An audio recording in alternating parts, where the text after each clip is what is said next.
मेरा नाम रवि प्रकाश अरोड़ा है। मैं भारतीय प्रशासनिक सेवा का एक रिटायर्ड अधिकारी हूँ जो वर्तमान में देहरादून में रहता हूँ। मैं मुख्य रूप से देश की जो विभिन्न समस्याएं हैं उनके बारे में गौर करता हूँ, चिंता करता हूँ, विश्लेषण करता हूँ और अपने विचार जनता के समक्ष रखने का प्रयास करता हूँ।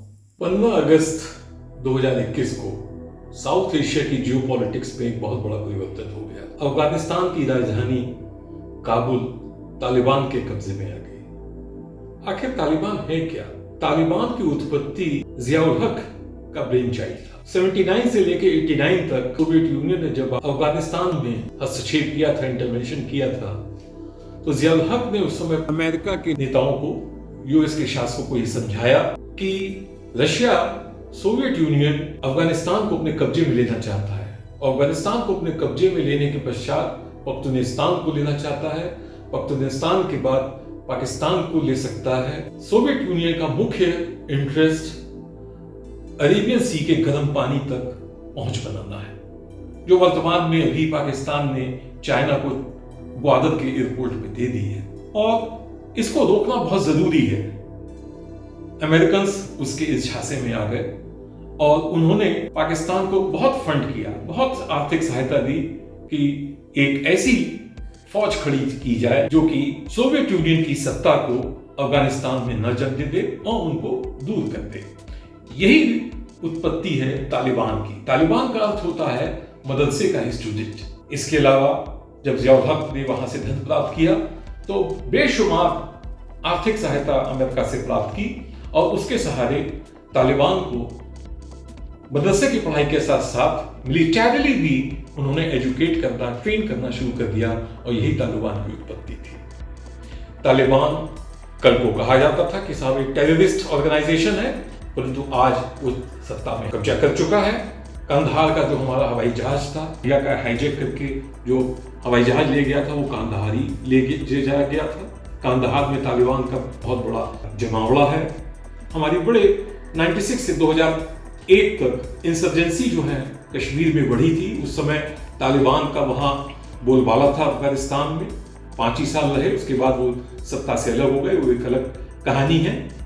तो ये भारत के लिए एक बहुत बड़ी चिंता का विषय है कि तालिबान जो कि फिर से वहां काबिज हो गया है, वो ह्यूमन राइट्स के अगेंस्ट है, वो डेमोक्रेसी के अगेंस्ट है, वो शरीयत लॉ को लाना चाहता है। तो ये कई तरह की इस तरह की समस्याएं हैं जो तालिबान को लेकर चिंता करती है भारत को, और विश्व के अन्य देशों के लिए भी बहुत चिंताजनक एक ही डेवलपमेंट है। अगर इस पूरी सिचुएशन को, पूरी स्थिति का मूल्यांकन किया जाए, तो विश्लेषण किया जाए, तो हमें पता चलेगा कि स्थिति इतनी चिंताजनक नहीं है जितनी कि प्रारंभिक तौर पर यह नजर आ रही है। पहला बिंदु तो यह है कि अफगानिस्तान की जो डेमोग्राफी है वो बहुत ही डाइवर्सिफाइड है। अफगानिस्तान में जो 42% पश्तून्स हैं, ताजिक्स 27% है, हजाराज 9% है, उज़्बेकीज 9% है। तालिबान मुख्य रूप से पश्तून लोगों की एक ग्रुप है। तो इसके अलावा पश्तून ही नहीं रहते वहां ताजिक्स भी रहते हैं, हजाराज भी रहते हैं, उज़्बेक्स भी रहते हैं। तो इंक्लूसिवनेस की वहां बहुत बड़ी डिमांड है, और इस समय तालिबान मुख्य रूप से पश्तून और पख्तून एक ग्रुप है। ये एक वहां की बहुत बड़ी समस्या है। इसीलिए विश्व के सभी देश वहां एक इंक्लूसिव गवर्नमेंट की बात कर रहे हैं, ह्यूमन राइट्स के प्रोटेक्शन की बात कर रहे हैं, इस बात की बात कर रहे हैं कि वहां टेररिज्म को एक्सपोर्ट करने का काम तालिबान फ्यूचर में नहीं करेगा, इस बात का कमिटमेंट लेने की कोशिश कर रहे हैं। तो एक ही स्थिति इतनी आसान नहीं है तालिबान के लिए कि एकाएक वहां वो सत्ता को कब्जा ले, और कब्जा करने के बाद एक छत्र उसका राज्य समाप्त हो जाए। दूसरी बात यह है कि तालिबान 1996-2001 जो सबसे पहली बार जब वहां सत्ता में आया था, उस तरह का तालिबान इस बार वो तालिबान नहीं है। उसने 20 साल वो पाकिस्तान में एग्जाइल में रहा है, निर्वासित रहा है, और अब उसे समझ में आ गया है कि सत्ता बहुत मुश्किल से मिलती है, अगर मिलती है तो उसको बनाए रखना ही चाहिए। पहली बार जब वो सत्ता में आए थे 1996-2001 में, तो उन्होंने लेजिटिमेसी की कोई कोशिश नहीं की थी। उनको केवल 3 राष्ट्रों ने रिकॉग्नाइज किया था, पाकिस्तान ने, सऊदी अरब ने और यूनाइटेड अरब इमारेट्स ने। इसके अलावा दुनिया के किसी मुल्क ने उनको रिकॉग्नाइज नहीं किया था और न ही उसकी उन्होंने चिंता की थी। लेकिन इस बार तालिबान चाहता है कि उसे इंटरनेशनल रिकॉग्निशन मिले। तो ये उसकी जो एक प्यास है, जो चाहना है, वो पूरे विश्व के लिए, पूरे भारत के लिए भी एक प्लस पॉइंट है, जिससे कि हम ये सोच सकते हैं कि तालिबान बहुत ज्यादा उच्छृंखल नहीं हो पाएगा। तीसरी बात यह है कि तालिबान आज जब सत्ता में काबिज हुआ है तो वहां अफगानिस्तान की सबसे बड़ी समस्या है धन की। वहां आर्थिक रूप से बड़ी विपन्नता है, देश को आगे ले जाने के लिए पैसा चाहिए। यूएसए ने सबसे पहले उसके $7 बिलियन अफगान का जो फॉरेन एक्सचेंज है, जो कि न्यूयॉर्क फेडरल बैंक में रखा हुआ था, उसको फ्रीज कर दिया है। आईएमएफ ने जो स्पेशल ड्राइंग राइट्स अफगानिस्तान को दे रखे थे $400 मिलियन के, उनको विदहोल्ड कर दिया है। यूरोपियन कंट्रीज ने $3 बिलियन की जो हेल्प उनको एश्योर की थी, उसको भी विदहोल्ड कर दिया है। भारत भी $3 बिलियन वहां लगा चुका है, अर्थात 22,000 करोड़ रुपए। और भी पाइपलाइन में कई योजनाएं हैं जो भारत को वहां करनी थी। इन सब की आवश्यकता तालिबान को है, इसलिए तालिबान बहुत ज्यादा अपनी मनमर्जी कर पाएगा, यह प्रतीत नहीं होता। दूसरी बात मैं ये कहना चाहता हूं कि Bharat United nation security council का सदस्य 2023 तक रहेगा और यूनाइटेड नेशन सिक्योरिटी काउंसिल की जो सैंक्शन कमेटी है उसका भी मेंबर है। तो भारत जरा सी भी अन्य समस्याओं जब अगर तालिबान की तरफ से आती हैं तो इसको बहुत आसानी से इंटरनेशनल फोरम पर उठा सकता है। ये भारत का एक अच्छा लीवरेज है। दूसरी बात ये कही जाती है कि पाकिस्तान का ये चाइल्ड है। पाकिस्तान ने 20 साल उनको निर्वासन की अवस्था में अपने यहाँ प्रश्रय दिया, जबकि वो अफगानिस्तान से निकाले गए थे जब अमेरिकन फोर्सेस ने वहां कब्जा किया था और गनी और करजाई की सरकार को वहां स्थापित किया था, जिनके संबंध भारत से बहुत अच्छे थे।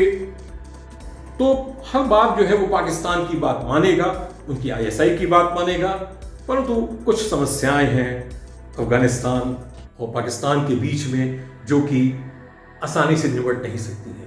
उसमें से एक प्रमुख बात है डूरंट लाइन की। डूरंट लाइन पाकिस्तान और अफगानिस्तान के बीच की सीमा रेखा है जिसमें बड़ा विवाद है, उसको अफगानिस्तान बिल्कुल नहीं मानता है। हम इस बिंदु को एक्सप्लॉइट कर सकते हैं। एक अन्य समस्या तालिबान के साथ यह है कि उसके अलकायदा से बहुत अच्छे संबंध है। वही अलकायदा जो ओसामा बिन लादेन वाला है। अलकायदा और तालिबान की फिलॉसफी में थोड़ा फर्क है। तालिबान अफगानिस्तान में इस्लामिक इमारेट बनाने की बात करता है, जबकि अलकायदा विश्व के समस्त मुस्लिम देशों को मिला के कैलिफेट बनाने की बात करता है। अलकायदा टेरर को एक्सपोर्ट करने की बात करता है। यह बात रशिया, चाइना, ईरान, पाकिस्तान सभी के लिए चिंताजनक है। रशिया की चेचन्यू के इलाके में मुस्लिम मेजॉरिटी रहती है। रशिया नहीं चाहता उसके पड़ोस में ऐसे कोई सत्ता में आए और अलकायदा से अच्छे संबंध रखे जो कि उसके यहाँ मुस्लिम जनता को भड़का सकता है। इसी तरह चाइना में जिनजियांग में योगुर्स हैं, इसी तरह ईरान में शियाज हैं, जबकि अलकायदा सुन्नी ऑर्गेनाइजेशन है। इसी तरह पाकिस्तान के लिए भी दिक्कत पैदा करने वाला ऑर्गेनाइजेशन है तहरीके तालिबान पाकिस्तान, TTP। तो पाकिस्तान उसका बड़ा विरोधी है। 6,500 उसके करीब फॉलोअर्स हैं जो कि इस समय मुख्य रूप से अफगानिस्तान में रह रहे हैं। तो पाकिस्तान भी ये चाहेगा कि उनको कोई भी सपोर्ट तालिबान ना दे। तो पूरी स्थिति में कंट्राडिक्शंस हैं जो कि तालिबान को मजबूर करेंगे कि अगर उन्हें इंटरनेशनल रिकॉग्निशन चाहिए तो वो इन सब चीजों को एक्सपोर्ट ना करें। 26 अगस्त 2021 को शाम को 5:50 पर करजाई इंटरनेशनल एयरपोर्ट पे एक बड़ा धमाका हुआ जिसमें 182 लोग मारे गए। इसको जिम्मेदारी ली है ISIL KP ने। खोरसन प्रोविंस की जो ISIL है उसने इसकी जिम्मेदारी ली है, जिसका पूरा सपोर्ट ISI के द्वारा है। और तालिबान को ISIL KP को खोरसन प्रोविंस के इस टेररिस्ट ऑर्गेनाइजेशन को नियंत्रण में रखना पड़ेगा अगर उसको अपने अच्छे संबंध अमेरिका से या अन्य देशों से बनाने हैं। इस तरह के टेरर ऑर्गेनाइजेशंस वहां अफगानिस्तान में भी हैं। अभी वहां रेजिस्टेंस फोर्सेस जो पंजशीर वैली में लड़ रही है, उनका भी रेजिस्टेंस चल रहा है, जो कि मैंने बताया कि पश्तून को छोड़ के करजाई, उज़्बेक्स और हजाराज हैं, वो उसको वहां समस्या पैदा कर रहे हैं। भारत को कुछ हार्ड क्वेश्चंस अमेरिका से पूछने चाहिए। एक तरफ तो अमेरिका कहता है कि आप जो है साउथ चाइना सी, हमारे इंटरनेशनल इंटरेस्ट को बैलेंस करने के लिए चाइना से लोहा लीजिए, जिसका बहुत बड़ा एक लंबा बॉर्डर हमारे साथ है। दूसरी तरफ पाकिस्तान है, पाकिस्तान हमारा वो भी एनिमी है। कल को यह समस्या आ सकती है कि अगर तालिबान यूएस इंटरेस्ट के हिसाब से काम नहीं करता है, टेरर एक्सपोर्ट करने का काम करता है, टेरर हब्स जो उसके यहां बने हैं उनको वो प्रोटेक्शन देता है, और ये समस्या आ जाती है कि इनको फिर से कंट्रोल किया जाए, तो अमेरिका क्या करेगा? अमेरिका में आजकल एक नई फिलॉसफी की बात की जा रही है, ओवर द हॉरिजॉन टैक्टिक्स को अपनाया जाए कि फौजें न भेजी जाएं, सीधे जाएं, ड्रोन के जरिए अटैक करें और वहां से वापस आ जाएं। तो अमेरिका को फिर पाकिस्तान की सहायता लेनी पड़ेगी। कतार उसका एक देश है, लेकिन वहां से ड्रोन उड़ाने में 16 घंटे लगते हैं, तो घंटे 1.5 घंटे की नजदीक पे केवल पाकिस्तान है, और उस दिशा में अमेरिका को पाकिस्तान से सहायता लेनी पड़ेगी और हम अकेले रह जाएंगे। तो आज ये अमेरिका को बताना पड़ेगा। पहले भी इंडिया कहता रहा है कि अफगानिस्तान में अगर आपको कंट्रोल करना है तो आप हमारी सहायता क्यों नहीं लेते, ईरान की सहायता क्यों नहीं लेते हैं? लेकिन उन्होंने नहीं लिया, पाकिस्तान का सहारा लिया। तो क्या फिर वो पाकिस्तान का सहारा लेने लगेंगे? और पाकिस्तान का सहारा लेने लगेंगे तो हमारी जो पॉलिटिक्स जो साउथ एशिया की है वो फिर डिस्टर्ब होगी।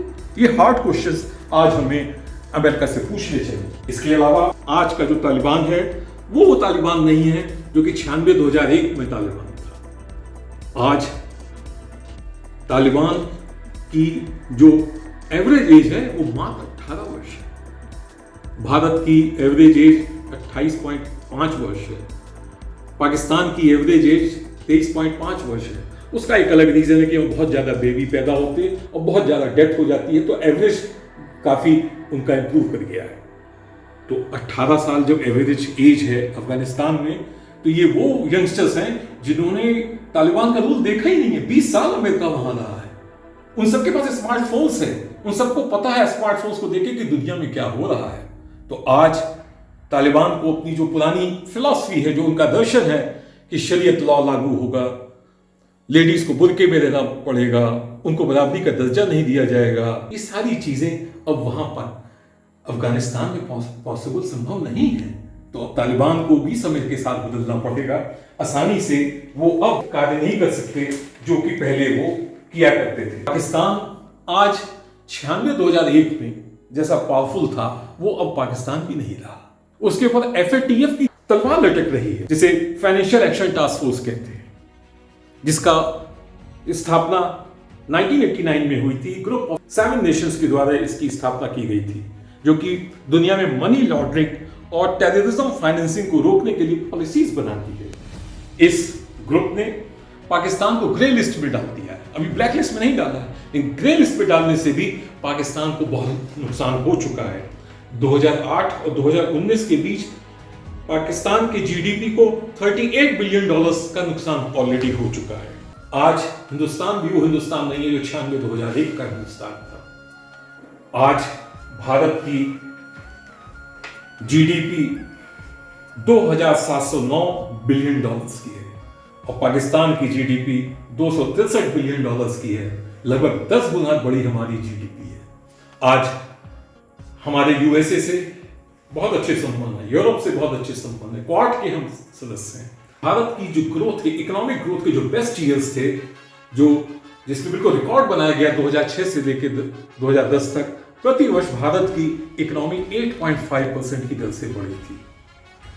एक साल में जितनी भारत की इकोनॉमी बढ़ती थी उतना पूरा जीडीपी एक साल का पाकिस्तान का। कश्मीर में अगर हस्तक्षेप करने की कोशिश की जाती है तो अभी जैसे मैंने ऊपर कहा था, कुछ एक रीजन यह भी है, इतना आसान नहीं होगा।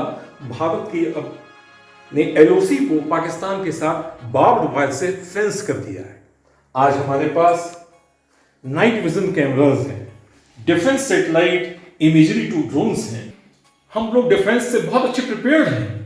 अगर कोई इन्फिल्ट्रेशन पख्तूनों के जरिए या अन्य किसी के जरिए कराने का पाकिस्तान प्रयास करता है तो उसके लिए इतना आसान नहीं होगा। भारत आज वो भारत नहीं है जो कि पहले था। हमारे यहाँ मजबूत शक्ति है, राजनीतिक मजबूत सोच है, क्लैरिटी है। अब इतना आसान नहीं होगा कि पाकिस्तान तालिबान के जरिए या अन्य किसी टेरर ऑर्गेनाइजेशन के जरिए भारत को धमकी दे सके, डरा सके, परेशान कर सके, हमारे लिए समस्या खड़ी कर सके। समस्या तो जरूर खड़ी कर सकेगा परंतु उसको मुंह की खानी पड़ेगी। धन्यवाद।